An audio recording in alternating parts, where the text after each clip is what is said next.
میسر نہیں. چنے تو چھوڑیے, چنے بھی ایسی چیز ہوتی ہے جو غربت میں مطلب معنی رکھتے ہیں کہ یار چلو چنے کھا کر زندگی گزار رہا ہوں, یعنی بہت غریب ہوں. وہ کہہ رہے ہیں چنے تو چھوڑیے, ٹھڈیاں جو اس چنے کا جو بیکار والے چنے ہوتے ہیں وہ بھی اب میسر نہیں, اتنا بھی پیسہ نہیں کہ جو ہے وہ ٹھڈیاں نصیب ہو جائیں چنوں کے علاوہ, یعنی بہت زیادہ غربت ہوگی.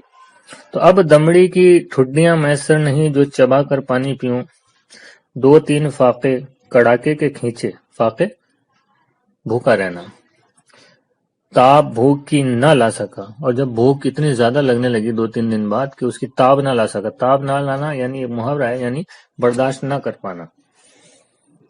تو جب یہ لگا کہ اب بھوک کو برداشت نہیں کیا جا سکتا, تب کیا کیا؟ لاچار بے حیائی کا برقع منہ پر ڈال کر یہ قصد کیا بہن کے پاس چلیں.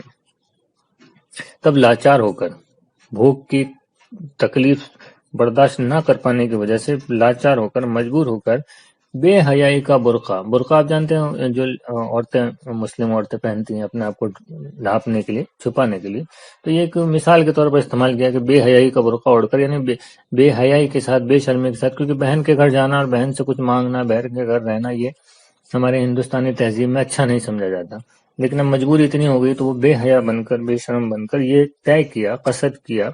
قصد کا مطلب ہوتا ہے ارادہ, ارادہ کیا کہ بھائی اب بہن کے گھر جانا ہی پڑے گا.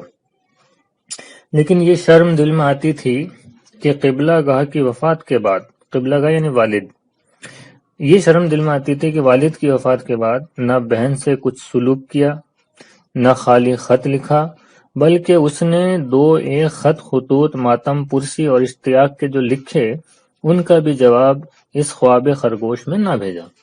اور وہ کہہ رہے ہیں کہ شرم تو یوں آ رہی تھی کہ بہن سے کبھی کوئی تعلق نہیں رکھا, اور جب والد صاحب کے انتقال کے بعد اس نے ماتم پرسی کے 2-1 خط لکھے اس کا بھی جواب نہیں دیا, اور اس کے علاوہ جب اس نے کبھی اور خط لکھے تو ہم نے اس کا بھی کوئی جواب نہیں دیا, بلکہ اس خواب خرگوش, خواب خرگوش یعنی خرگوش کا خواب, یعنی جو مال و دولت ہمیں ملی تھی اس میں اتنے ہم مست ہو گئے تھے, خرگوش کے خواب کی طرح اپنی زندگی گزار رہے تھے, جو حقیقی نہیں ہوتا ہے کہ بھئی مال کبھی ہمارا ختم نہیں ہوگا اور ہم ساری عمر عیش کریں گے.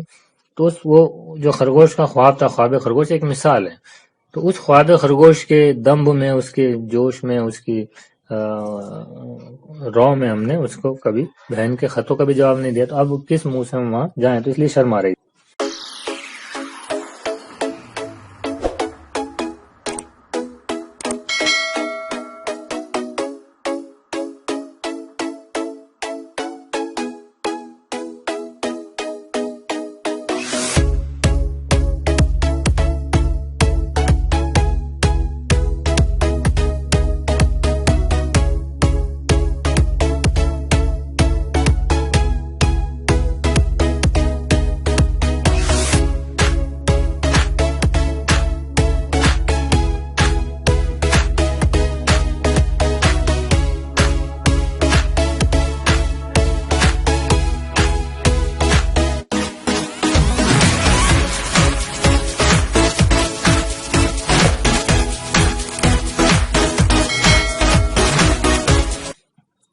اس شرمندگی سے جی تو نہ چاہتا تھا, پر سوائے اس گھر کے اور کوئی ٹھکانہ نظر میں نہیں ٹھہرا.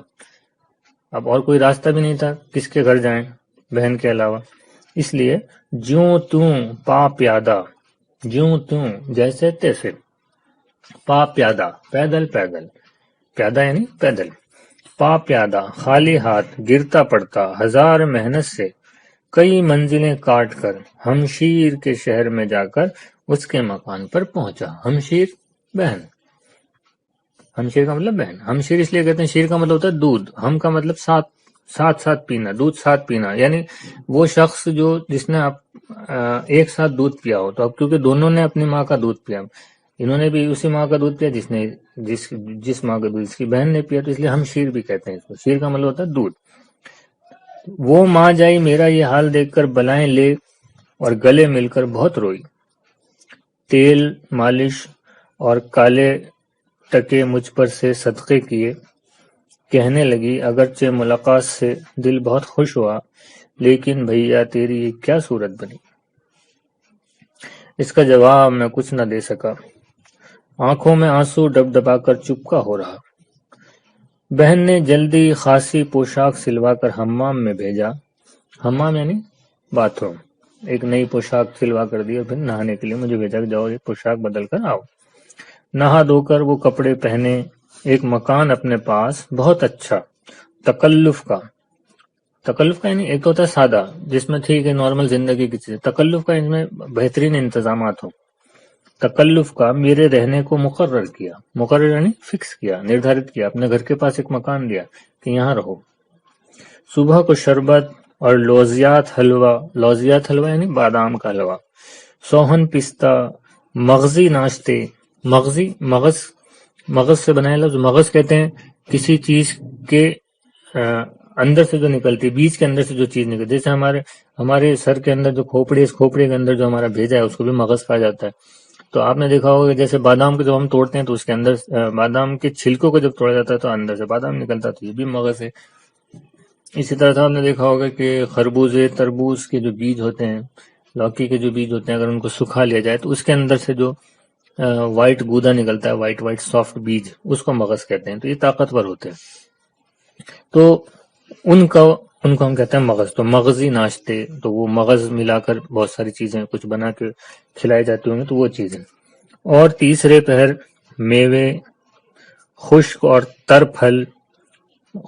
تر پھل پھلاری، اور رات دن دونوں وقت پلاؤ، نان، قلیے، کباب، تحفہ مزیدار منگوا کر اپنے روبرو کھلا کر جاتی. یعنی اتنی بہترین چیزیں جو ہے وہ دن بھر ہمیں، صبح کو ناشتہ بہترین ہوتا تھا اور دوپہر اور شام کے وقت نان اور کلچے اور کیا نام ہے پلاؤ اور بریانی وغیرہ خود کھلا کر جایا کرتی تھی. سب طرح خاطرداری کرتی. میں نے ویسی تصدیق کے بعد، تصدیق یعنی دکھ تکلیف جو گزر چکی ہے، میں نے ویسی تصدیق کے بعد جو یہ آرام پایا، خدا کی درگاہ میں ہزار شکر بجا لایا. یعنی اللہ کا بہت شکر ادا کیا. کئی مہینے اس فراغت سے گزرے، فراغت بے فکری، کہ پاؤں اس خلوت سے باہر نہ رکھا. ایسی فراغت سے گزرے، اتنا مزہ آیا، اتنے فری رہ کر گزارا اس دور کو، اس وقت کو، کہ گھر سے باہر ہی نہیں نکلے. ایک دن وہ بہن جو بجائے والدہ کی میری خاطر رکھتی تھی، وہ بہن جو میرے لیے والدہ کی طرح تھی، اور والدہ کی طرح یعنی میری ماں کی طرح میرا خیال رکھتی تھی، کہنے لگی اے بیرن، تو میری آنکھوں کی پتلی اور ماں باپ کی موئی مٹی کی نشانی ہے. یعنی اپنے بھائی کو کہہ رہی ہوں کہ تو میری آنکھوں کی پتلی کی طرح ہے، اتنا پیار میں تجھ سے کرتی ہوں، اور میرے ماں باپ کی تو نشانی ہے. تیرے آنے سے میرا کلیجہ ٹھنڈا ہوا، جب تجھے دیکھتی ہوں باغ ہوتی ہوں. تو نے مجھے نہال کیا، لیکن مردوں کو خدا نے کمانے کے لیے بنایا ہے، گھر میں بیٹھے رہنا ان کو لازم نہیں. جو مرد نکھٹو ہو کر گھر سہتا ہے، اس کو دنیا کے لوگ تانا مہنا دیتے ہیں. خصوصاً اس شہر کے آدمی چھوٹے بڑے بے سبب تمہارے رہنے پر کہیں گے اپنے باپ کی دولت دنیا کھو کھا کر بہنوئی کے ٹکڑوں پر آ پڑا. بہن نے سمجھا ہے کہ اب کتنے دن تک تم ایسے رہو گے، اور ایک مرد کو زیبا بھی نہیں دیتا ہے کہ وہ نکھٹو کی طرح پڑا رہے، اور پھر دنیا تانا دینے لگے گی کہ بہن اور بہنوئی کے گھر پڑے پڑے تم کھا رہے ہو. تو اس لیے میں چاہتی ہوں کہ تم واپس اپنا روزگار شروع کرو. یہ نہایت بے غیرتی اور میری تمہاری ہنسائی اور ماں باپ کے نام کو سبب لاج لگنے کا ہے. تو اب اگر تم ایسے ہی پڑے رہو گے تو یہ میری اور تمہاری تو جگ ہنسائی ہے ہی، ہمارے ماں باپ کا جو نام ہے وہ بھی بدنام ہو جائے گا. نہیں تو میں اپنے چمڑی کی جوتیاں بنا کر تجھے پہناؤں اور کلیجے میں ڈال رکھوں. اگر دنیا کا یہ مزاج نہ ہوتا کہ اس طرح سے ہمارا اور ہنسائی ہوگی اور ہمارے والد صاحب کا اور والدہ کا نام جو ہے وہ دنیا والے اچھالیں گے، ان کو برا کہیں گے، تو میرا تو دل یہ چاہتا ہے کہ میں تجھ سے اتنی محبت کرتی ہوں کہ میرا بس چلے تو اپنی چمڑی کی جوتیاں بنا کر تجھے پہنا دوں، اپنے کلیجے میں تجھے رکھوں. لیکن جگ ہنسائی اور والد والدہ کی عزت کا خیال ہے، اس لیے تجھ سے میں یہ کہہ رہی ہوں. اب یہ صلاح ہے کہ سفر کا قصد کرو. اب وہ صلاح دے رہی ہے کہ سفر کا ارادہ کرو، ویاپار کے لیے، بزنس کے لیے.